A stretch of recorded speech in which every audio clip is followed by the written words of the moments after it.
오늘 본문은 예수님의 6번째 표적 기사입니다. 가나 혼인집에서 물로 포도주를 바꾸신 게 첫 번째 거예요.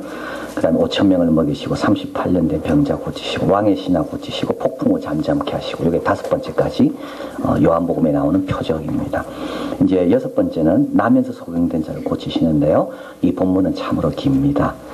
그래서 요한복음의 특징이라는 것은 한 사건이 있은 다음에 예수님께서 그 사건을 두고 길게 설명한 거, 이게 요한복음의 특징입니다. 니고데모가 왔잖아요. 그래서 니고데모와 대화가 길게 나와 있죠. 예수님께서 우물가의 여인 만나셔서 대화가 길게, 예수님의 교훈이 길게, 또 예수님께서 오병이어 5,000명을 먹이시고 난 다음에 내가 생명의 떡이다 길게. 오늘 본문은 좀 다릅니다. 예수님께서 남에서 소경자를 고치시고 내용이 긴데, 이건 예수님의 말씀이 긴 게 아니라 이 눈뜬 소경이 눈을 뜬 다음에 많이 시달리는 내용이 오늘 본문에 길게 나와 있는 겁니다. 병을 낫고 그 다음에 눈을 뜨고 난 다음에 3번에 걸쳐서 사람들에게 시달립니다. 마을 사람들, 바리새인들, 또 바리새인들 둘로 나눠줘요. 그래서 예수님에 대해서 반대하는 사람들, 오늘 본문은 유대인이라고 나와 있는데, 유대인들 치유로 인해 더 힘든 시간을 보내고 있는, 나면서 소경되었던, 소경이 아니죠, 이제 나았으니까 소경되었던 자. 그러나 결국은 맨 마지막 본문의 9장의 맨 마지막은 그가 예수님께 주여 하고 엎드려 절하는 것으로 본문은 마무리가 됩니다. 자, 그래서 우리 예수님의 치유가 뭔가를 이 9장은 전체를 통해서 우리에게 말씀합니다. 예수님의 치유는 온전한 치유다. 예수님의 치유는 병뿐만 아니라 하나님과의 관계 치유다. 병 낫고도요, 관계 안 좋으면 무슨 소용이 있겠습니까? 병 낫고도 나쁜 짓 하면 무슨 소용이 있겠어요? 차라리 병 있는 게 낫지. 병 낫고 죽으면 뭐 하겠습니까? 아무리 좋은 병원에 가서 고쳤는데 5년, 10년 있다가 죽으면 뭐 하겠어요? 근데 예수님의 치유는 영생의 치유다. 그래서 예수님의 치유는 다른 겁니다. 다른 사람은 흉내낼 수도 없고 따라할 수도 없는 예수님의 치유. 오늘 본문에서 우리 예수님은 나면서 소경된 자를 고치십니다. 이게 참 중요합니다. 나중에 소경이 이렇게 눈 뜨고 난 다음에 이렇게 말한다. 장세 이후로 눈을 뜨게 한 사람을 본 적이 없다. 맞습니다. 구약에는 눈 뜬 기적은 한 번도 안 나옵니다. 죽은 사람 살린 건 나와요. 엘리야, 엘리사. 그러나 눈 감은 사람을 눈 뜨게 한 기적은 한 번도 안 나옵니다. 이거는 사람이 할 수 있는 기적이라고 여긴 적이 없기 때문에 그렇습니다. 근데 복음서에 보면 예수님은 제일 많이 고친 일이 바로 눈먼 자를 눈 뜨게 한 겁니다. 이 말은 우리 예수님은 다 고칠 수 있다는 거예요. 우리 예수님은 아무것도 문제가 될 게 없는 거예요. 다 고칠 수 있습니다. 요 다음에는 누굴 고치시죠? 이미 죽어 장사지에서 냄새나는 나사로를 살려내십니다. 우리 예수님 다 고칠 수 있습니다. 근데 단 못 고치는 경우 하나 있어요. 자기가 아프다고 인정하지 않는 사람. 그것 빼고는 다 고칠 수 있는 겁니다. 또 우리 예수님은 고쳐주시려고 합니다. 우리 예수님은 능력이 있을 뿐만 아니라 의향도 있으십니다. 그래서 오늘 본문에 남에서 소경된 사람이 예수님께 와서 고쳐달라 말 안 합니다. 왜 말 안 할까요? 고칠 수 없다는 걸 그도 알고 있었거든요. 내가 딴 병이면 모르겠는데 내가 나면서부터 소경됐는데 이걸 장세 이후로 내가 고쳤다는 말을 들은 적이 없는데, 근데 예수님께서 보시고 말씀하시고 침을 뱉어 진흙을 이기시고 바르시고 실로암 가서 씻어라. 예수님이 주도권을 지시는 겁니다. 그래서 우리 예수님은 의향도 있으시고 능력도 있으시다. 그런데 이 거린은 누구죠? 이 사람은 거린입니다. 사회적 효용 가치가 아주 낮은 사람입니다. 나중에 부모가 나오는데요. 이 부모도요, 이 거린에 대해서 별 관심이 없어요. 눈 뜬 걸로 인하여 혹시 어려움 당할까봐, 누가 눈 뜨게 했냐? 예수님 눈 뜨겠다. 이 말 하면 출결 당할까봐 두려워서 그 말도 안 하는 사람이 이 부모들입니다. 효용 가치가 가정에도 없고 사회도 없는, 근데도 주님은 그 거린의 눈을 뜨게 하기 위해서 주도권을 지시고 그에게 자기 침을 바르시고 진흙으로 이겨서 말씀하시는 분입니다. 의향도 있으시고 능력도 있으시다. 자, 그런데 오늘 본문에 보면 다 때가 있다는 것을 이야기합니다. 우리 4절에 한번 가볼까요? 같이 읽습니다. 때가 아직 낮음에 나를 보내신 이 일을 우리가 하여야 하리니 밤이 오리니 그때는 아무도 일할 수 없느니라. 5절입니다. 내가 세상에 있는 동안에는 세상의 빛이로다. 여러분 너무 중요한 말씀, 지난주와 이어서 주님께서 동일하게 말씀하는 게 있습니다. 너희 때가 중요한 게 아니라 내 때가 중요하다는 겁니다. 때는 누가 정합니까? 하나님이 정하는 겁니다. 우리가 큰 착각 속에 살아요. 이거 한다고 바쁘고 저거 한다고 바쁘고 이래서 내 때가 아니라고. 아닙니다. 여러분 때는 하나님 때에 맞춰야 되는 거지 하나님 보고 내 때에 맞추라면 안 되는 겁니다. 밤이 오고 있다 그러잖아요. 내가 세상에 있는 동안 빛이라 그랬습니다. 내가 항상 있지 않습니다. 병원에 갑니다. 의사 선생님 만나러. 그럼 의사 선생님이 오피스 아워에 가야 만나는 겁니다. 내가 아무리 가고 싶다고 기다려도 의사 나오지 않아요. 우리의 큰 착각 속이 바로 이겁니다. 우리는 내 때가 안 됐다고 자기 때는 지금 바쁠 때라고 그러고 주님의 부르심에 응답하지 않죠. 근데 더 중요한 건 내 때가 아니라 하나님의 시간이 더 중요한 겁니다.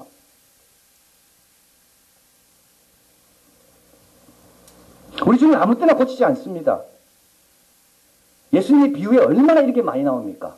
문이 닫혔습니다. 아무리 문 열어달라고 눈물을 지으며 통곡하며 이를 가려 두들겨도 문은 열리지 않습니다. 자기 때를 찾는 사람은 항상 기회를 놓치는 거예요. 주님은 의향도 있습니다. 능력도 있습니다. 그러나 주님은 아무 때나 안 고치십니다. 주님의 때에 고치십니다. 그래서 우리가 주님의 때에 맞춰야 돼요. 내가. 내 때를 고집할 게 아니라 주님의 때에 맞춰야 돼요. 오늘이 어떤 때인가, 하나님께는 어떤 때인가 오늘이.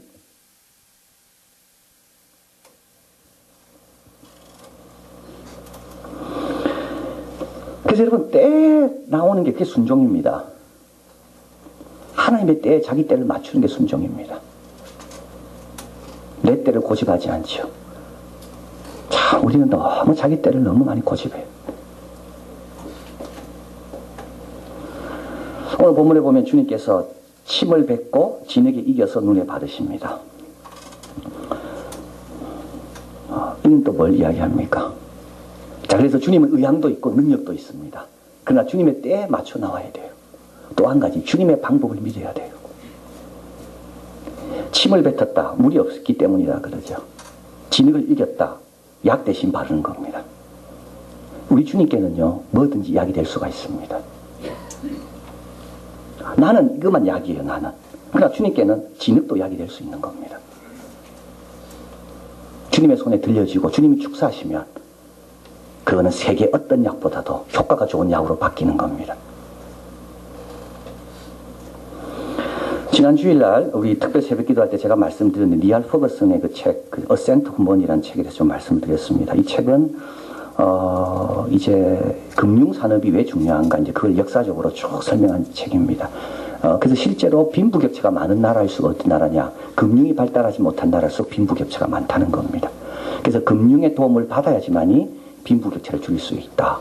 그래서 오늘날 은행에 일하는 분들이 왜 중요하냐, 왜 은행 산업이 그렇게 중요하냐, 그거는 이 자본주의와 은행은 같이 가기 때문에. 그래서 그 역사를 쭉 담은 책입니다. 그래서 은행이 어디서 시작했고, 그 다음에 또 채권은 언제 나오기 시작했고, 그 다음에 또 사회보장제도, 연금은 언제 나오기 시작했고, 또 부채로 집 사게 하는 거, 이 몰개지는 언제 나오기 시작했고, 그걸 쭉 이야기합니다. 이 사람은 하버드 대학 금융역사 교수입니다. 근데 마지막에 가보면, 인간이 어떤가, 호모 이코노미쿠스인가, 인간은 합리적인 동물인가, 인간은 경제적인 동물인가, 아니라는 거예요. 다 무너지는 거예요. 경제학자들도 압니다. 인간은 합리적이지 않다는 거. 근데도 왜 포기 못합니까? 그러면 다 바꿔야 되니까.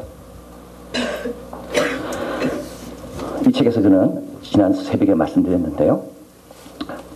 인지의 함정에 우리는 늘 빠진다고 이야기합니다. 유용성 편향, 실제 필요한 자료보다 쉽게 떠오르는 정보를 토대로 결정한다. 실제 필요한 자료보다 쉽게 떠오르는 정보를 가지고 결정한다. 귀납의 문제, 불충분한 토대를 가지고 일반 법칙을 세운다. 딱 맞죠, 여러분? 그 사람에 대해서 불충분한 정보를 가지고 그 사람에 대한 일반 법칙을 세웁니다. 우리 자녀에 대해서 불충분한 정보를 가지고 자녀에 대한 일반 법칙을 세워버립니다. 하나님에 대해서 마찬가지예요. 불충분한 정보를 가지고 하나님에 대해서 일반 법칙을 세워요. 그 다음에 저는 이게 제일 마음에 와닿습니다. 과신. 자신의 추정치에 대해서 신뢰 구간을 너무 좁게 정해놓는다. 신뢰 구간을 너무 좁게 협소하게. 이건 뭐라고요? 과신. 내가 이 정도 생각하면 맞다라고 과신한다는 것. 우리 하나님께서 엘리야에게 까마귀를 통해서 먹이셨다 그랬습니다. 신뢰 구간 벗어나는 일입니다. 까마귀는 길들이지 않는 동물입니다. 까마귀는 고기를 먹죠. 근데 어떻게 그 까마귀가 아침 저녁으로 딱 시간 맞춰가지고 그것도 고기를 갖고 옵니까? 과신하면 안 되는 겁니다. 오병이어 아예 한 명 먹기도 부족한 도시락에. 근데 주님께서 그거 갖고 5,000명을 먹고 남인 겁니다. 신뢰 구간 너무 좁게 잡아요 우리가. 주님께서 진흙을 이기실 때, 침을 뱉을 때 신뢰 구간 좁은 사람은 떨쳐버리고 갈 겁니다. 그러나 주님의 손에 들려지면 뭐든지 명약이 된다. 주님이 들어 축사하시면 5,000명도 5만 명도 먹고 남는 게 된다. 주님은 그런 사람 가운데 역사하시는 겁니다. 신앙생활은 단순합니다. 여러분 복잡하게 생각하지 마세요. 알면 할수록 깨닫는 것, 답은 단순한 데 있습니다. 답은 기도하는 데 있고 말씀 보는 데 있고 답은 순종하는 데 있지 답은 복잡한 데 있지 않습니다. 주님이 드셨다니까, 주님이 발랐다니까 단순한 거죠. 나보다 똑똑하시고 나보다 나를 사랑하시는 분이 발라주신 거면 감사하구나. 그리고 주님은 실로암으로 가서 씻으라 그럽니다. 여기 참 중요한 질문이 생깁니다. 왜 바로 안 고치실까요? 왜 실로암까지 가는 시간을 가지게 하실까요? 우리 주님께서 포도주가 떨어졌습니다. 가나혼인 집에서. 이때 우리 주님은 바로 포도주로 만들지 않습니다. 왜 주님은 항아리에 물을 담아라 그럴까요? 왜 주님께서 그 시간을 우리에게 허락하십니까? 바로 고치면 너무 좋죠. 왜 기도 제목 주셔서 기도할 때 바로 응답하지 않고 실로암까지 가는 기간을 우리로 하여금 어떻게 외롭고 힘든 시간을 견디게 하십니까? 그 시간이 내 믿음이 공고해지는 시간이기 때문에 그렇습니다. 이 실로암에 가서 씻은 이 사람의 믿음이요 굉장히 강하다는 걸 나중에 알게 됩니다. 그건 왜 그럴까? 가면서 주님으로부터 받은 은혜가 많이 생각났기 때문에.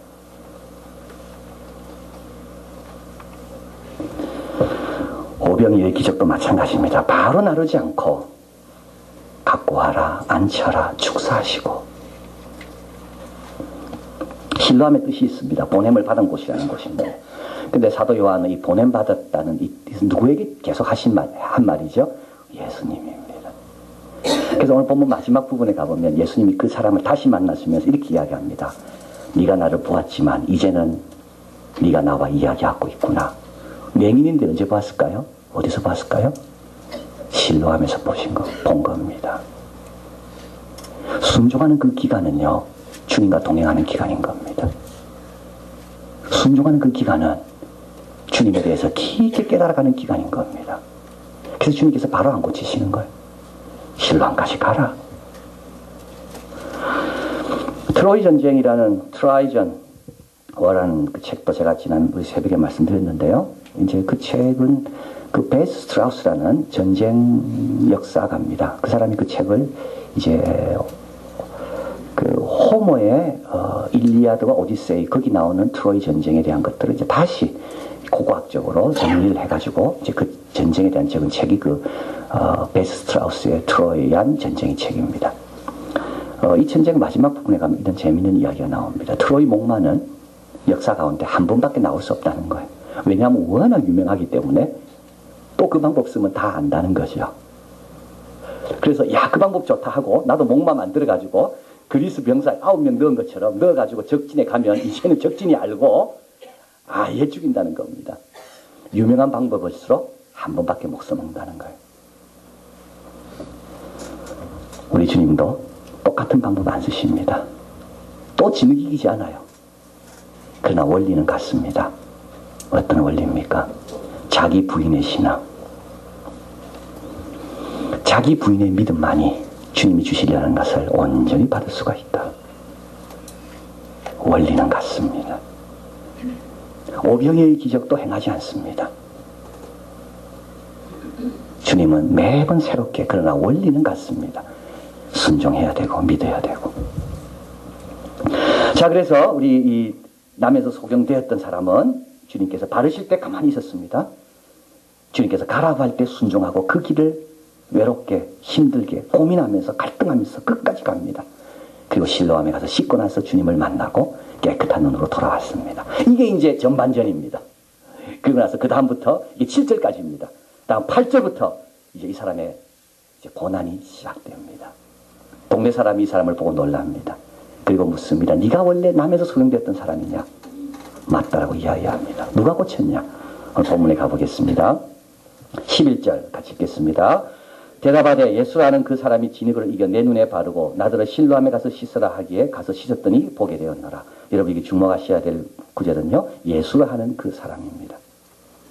12절에 저희가 가로되 그가 어디 있느냐 가로되 알지 못하노라. 잘 모릅니다. 예수님에 대해서. 그래서 이 동네 사람들이 이날 안식일인데 안식일날 이런 엄청난 일이 벌어진 거에 대해서 이해가 안 되는 겁니다. 안식일을 범했는데 왜 하나님 역사하셨을까? 그래서 바리새인들, 종교 전문가들에게 이 문제를 넘기게 됩니다. 그래서 바리새인들이 이 문제를 가지고 물어봅니다. 17절 가볼까요? 이에 소경되었던 자에게 다시 묻되 그 사람이 내 눈을 뜨게 하였으니 너는 그를 어떠한 사람이라 하느냐? 대답하되 선지자니이다. 예수란 그 사람에서 선지자로 이해가 달라집니다. 그래서 그 부모를 부르지만 부모는 비겁하게 이야기하지 않습니다. 그래서 소경을 다시 부릅니다. 24절 이에 저희가 소경되었던 사람을 두 번째 불러 이르되 너는 영광을 하나님께 돌리라. 우리는 저 사람이 죄인인 줄 아노라. 25절 같이 읽어볼까요? 대답하되 그가 죄인인지 내가 알지 못하나 한 가지 아는 것은 내가 소경으로 있다가 지금 보는 그것이니라. 그리고 넘어갑니다. 31절에 이제부터 소경이 이야기하기 시작합니다. 하나님이 죄악을 죄인을 듣지 아니하시고 경건한 자의 뜻대로 행하시는 들을 들으신 줄 내가 아나이다. 창세 이후로 소경으로 난 자의 눈을 뜨게 하였다 함을 듣지 못하였으니 33절 있습니다. 이 사람이 하나님께로부터 오지 아니하였으면 아무 일도 할 수 없으리이다. 요번에는 하나님으로 왔다라고 고백합니다. 여러분 2절에 한번 가보겠습니다. 2절에 제자들이 물어 가로되 라삐어 이 사람이 소경으로 난 것이 네 죄로 인함이니까 자기 오리까 그 부모니까. 3절에 예수께서 대답하시되 이 사람이나 그 부모가 죄를 범한 것이 아니라 그에게서 하나님이 하시는 일을 나타내고자 하심이라. 하나님이 어떤 일을 하셨습니까? 눈 뜬 겁니까? 아닙니다. 그거는 시작입니다. 이 사람 속에서 예수님에 대한 지식이 갈수록 깊어지도록 우리 하나님이 역사하고 계신 겁니다. 부모는 무서워서 비겁하게 피했지만 이 남에서 소경된 사람은 어떤 질문 앞에서도 내 눈을 뜨게 한 분에 대해서 올바로 고백하고 용기 있게 반응하는 그 역사가 뭐라고요? 하나님께서 그 사람 안에서 행하는 일이라는 겁니다. 그 다음에 넘어가 봅니다. 본문 뒤에 가보면 35절에 예수께서 저희가 그 사람을 쫓아냈다 하는 말을 들으셨더니 이때는 예수님 안 계셨습니다. 안 보입니다. 그때 이제 다 끝나고 난 다음에 예수님이 나타나신 거죠. 그를 만나 가라사대 내가 인자를 믿느냐? 대답하여 가로되 주여 그가 누구오시니까 내가 믿고자 나이다. 예수께서 가라사대 내가 그를 보았거니와 실로암입니다. 지금 너와 말하는 그이니라. 39절 8절 같이 있습니다. 가로되 주여 내가 믿나이다 하고 절하는지라. 이게 오늘 본문의 클라이막스입니다. 이 클라이막스가 올 때까지 주님은 보이지 않는 것 같았지만 주님은 그 사람 안에서 역사하고 계셨다는 겁니다. 주님은 빛을 향해 출발하는 사람을 출발만 시켜놓고 떠나는 분이 아니라 클라이막스 온전한 빛 안에 거할 때까지 주님께서 도우시고 지키신다는 겁니다. 육의 눈은 떴는데 영의 눈이 떠질 때까지 주님께서는 포기하지 않는다는 겁니다. 이 말씀은요 빌립보서에 그대로 나와 있습니다. 너희 속에 착한 일을 시작하시니가 그리스도의 예수의 날까지 이룰 줄을 우리가 확신하노라. 오늘 치유 집회가 있습니다. 이거는 주님이 정하신 시간입니다. 주님의 때입니다. 그때 착한 일을 시작하시니가 치유가 일어나고 은혜가 있다 할지라도 걱정할 필요가 없다.